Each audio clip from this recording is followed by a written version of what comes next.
Hi guys, this is Jiggie, a portrait and wedding photographer from the Philippines, and welcome to the channel. So in my most recent upload, I did a step-by-step explanation on how to create soft light. And in the course of that explanation, I also showed the difference between harsh light and soft light, but I tackled something there that is going to be the topic of the video today. That is how to distinguish between harsh light and soft light with contrast.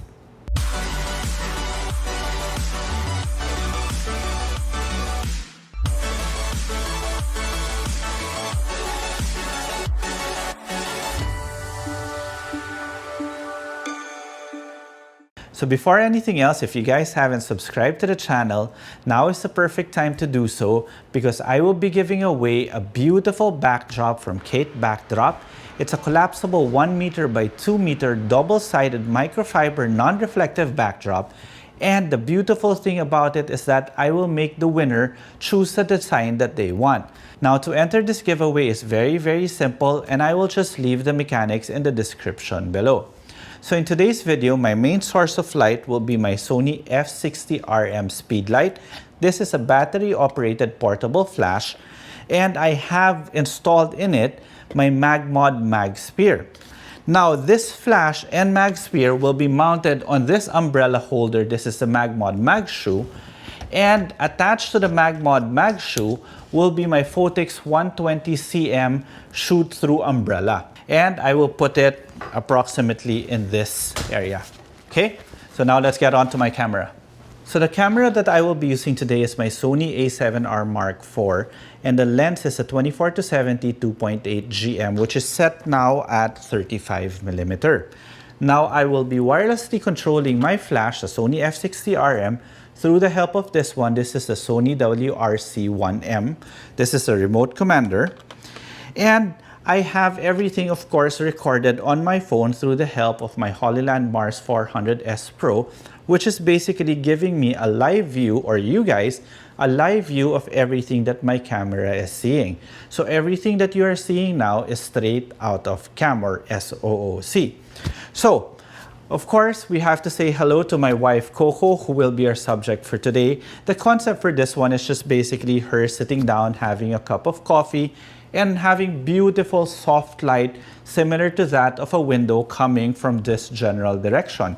That's why I have here my 120cm, as I said earlier, my 120cm Premio shoot-through umbrella, because this umbrella, I will explain later on why I chose this particular umbrella instead of my reflective umbrella.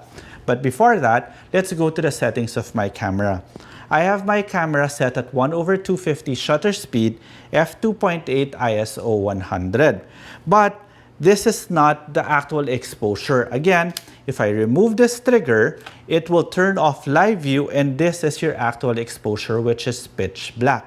So again, if I put on my trigger, it's going to turn off live view so that we can see what we are shooting. But technically, everything that we are seeing after I click the shutter will be light that's coming from this modifier and this flash, okay?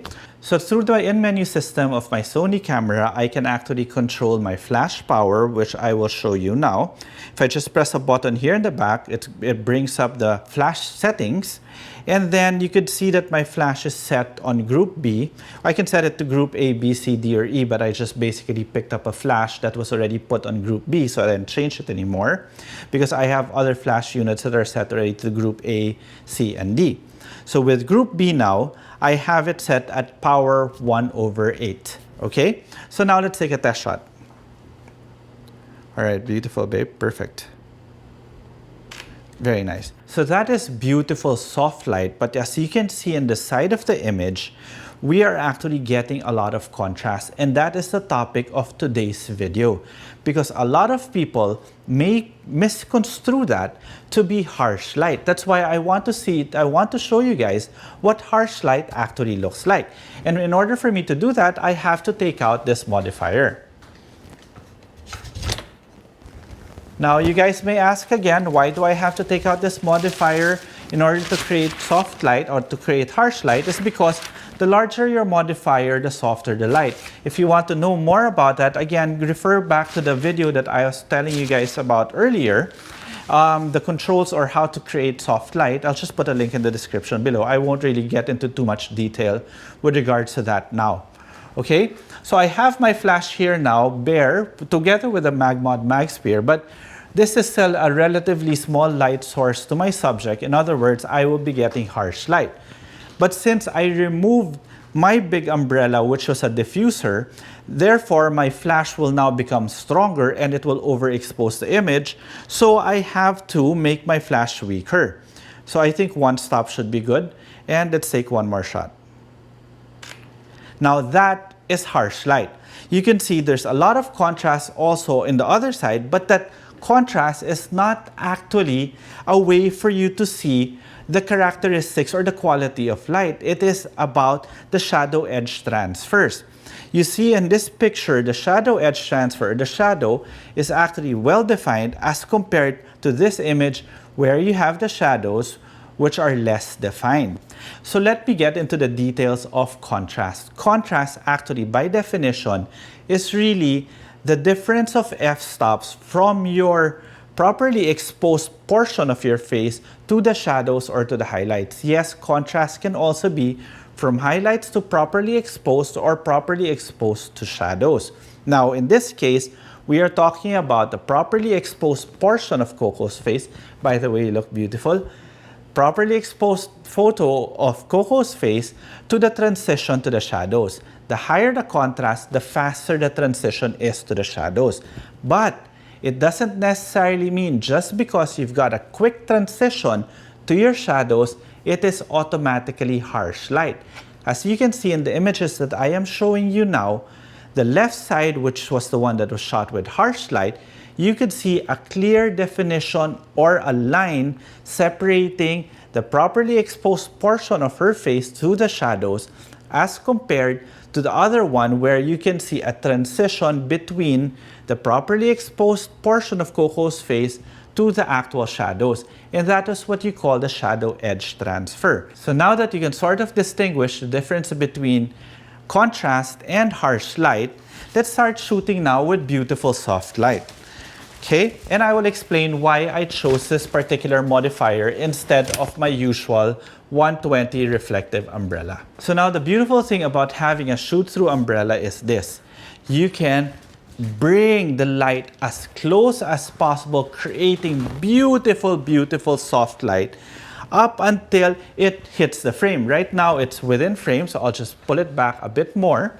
Now we're going to get beautiful soft light, and then now let's adjust again the power. We were at 1/8 power earlier, but it was further away. So since I brought the light closer, it will definitely be stronger. So 1/16 power might actually be good enough. So let's take a test shot again. Beautiful. Beautiful, beautiful. Now you could see I'm getting beautiful soft light as if it were just coming from a window. But of course, we can reduce the contrast by adding another light or another reflector, which we will do in a moment, but I still want to take a few shots of this one. Beautiful, babe. Can you tilt your head this way? Nice, very nice. So now let's open up the shadows by introducing another light source, but in this case, it will just be a standard 5-in-1 reflector and bounce light backs because I don't want to remove the shadows totally because that will flatten the image, okay? So I magically made a reflector appear here. This is a standard 5-in-1 reflector, and I am using the white side. So because I don't want too much specularity, I just want really, really nice soft light. And what I will do is I will adjust this light to face this reflector a little bit more and remove some light that's hitting the background. So I'm technically feathering the light just a bit. There you go. And let's take one more shot. Very nice. So look, it's very, very subtle. Look at this image compared to this image. There you go. So compare both images now, you could see just a subtle opening of the shadows, which reduces the contrast a bit, but still keeps the shadows there in order for you to have that shape, that form, and that texture of your subject. Remember, if you remove shadows from a particular object, you're actually flattening it. It's not going to be flattering, especially for a portrait like this. Now, I think I need to move it a little bit closer to her to open up the shadows a bit more. Okay, and final shot. There, beautiful.